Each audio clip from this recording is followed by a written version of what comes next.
Hello everyone, आज का topic रहेगा इकोलॉजी एंड एनवायरनमेंट। चलिए एमसीक्यूज देखते हैं। First is which one of the following gases is supporter of combustion. इनमें से कौन सी ऐसी गैस है जो कंबशन को सपोर्ट करती है? ऑप्शन है हाइड्रोजन, नाइट्रोजन, कार्बन डाइऑक्साइड या फिर ऑक्सीजन। तो करेक्ट आंसर है ऑप्शन डी, ऑक्सीजन, जो कंबशन को सपोर्ट करती है। नेक्स्ट क्वेश्चन है which of the following method are suitable for soil conservation in hilly reason.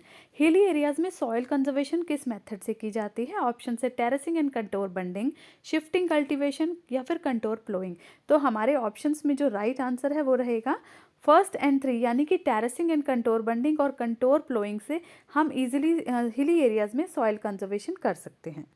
Next है national biodiversity authority is located at. National biodiversity authority किस जगह पर है? तो हमारे ऑप्शंस हैं पुडुचेरी, मैंगलोर, हैदराबाद और चेन्नई। करेक्ट आंसर है ऑप्शन डी, चेन्नई, जहां पर नेशनल बायोडाइवर्सिटी अथॉरिटी है। नेक्स्ट है what causes dough to rise when yeast is added to it. जब भी हम लोग आटा गूंथते हैं उसमें यीस्ट ऐड कर दें तो वो फूल जाता है, ऐसा क्यों? हमारे ऑप्शंस हैं an increase in the temperature, an increase in the amount of substance, an increase in the number of yeast cells या फिर release of carbon dioxide gas. तो हमारा करेक्ट आंसर है option D, release of carbon dioxide gas, जिसकी वजह से आटा फूल जाता है। नेक्स्ट क्वेश्चन है the rapidly growing mass of phytoplankton covering the surface water of a lake और pond is known as.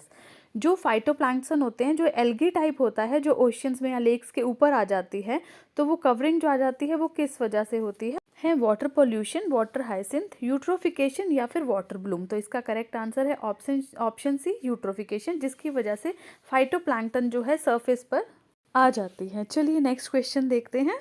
Biodiversity is रिचन इन, मतलब बायोडाइवर्सिटी कहाँ ज़्यादा होती है? Biodiversity means flora, fauna, micro organism, bacteria, ये सभी।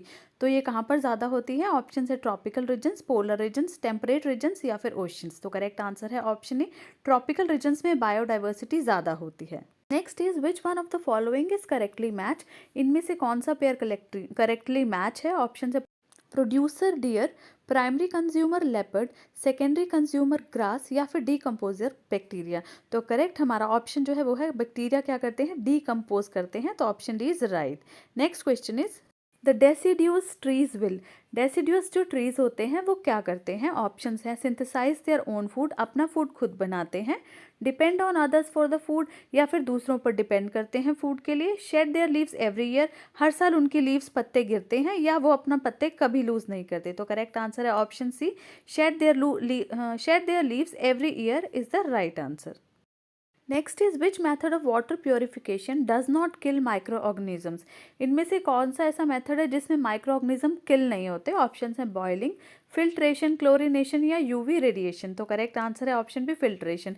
फिल्ट्रेशन में पानी फिल्टर होता है बट माइक्रो ऑर्गेनिजम्स किल नहीं होते। Next is nitric oxide pollution can lead to all the following except. Nitric oxide pollution से सब कुछ होता है सिवाय किसके? ऑप्शन है leaf spotting in plants, means plants में लीव्स पे स्पॉट आ जाना, bronchitis related respiratory problems in human beings में ब्रोंकाइटिस रिलेटेड रेस्पिरेटरी प्रॉब्लम्स हो जाना, प्रोडक्शन ऑफ करोसिव गैसेस जो होती हैं उनका प्रोड्यूस होना, या फिर सिलिकॉसिस इन ह्यूमन। तो इसका जो करेक्ट आंसर है वो है option B, bronchitis related respiratory problems in human. ये नाइट्रिक ऑक्साइड पोल्यूशन की वजह से बिल्कुल भी नहीं होता है। चलिए मिलते हैं हमारे नेक्स्ट सेशन में। Thank you.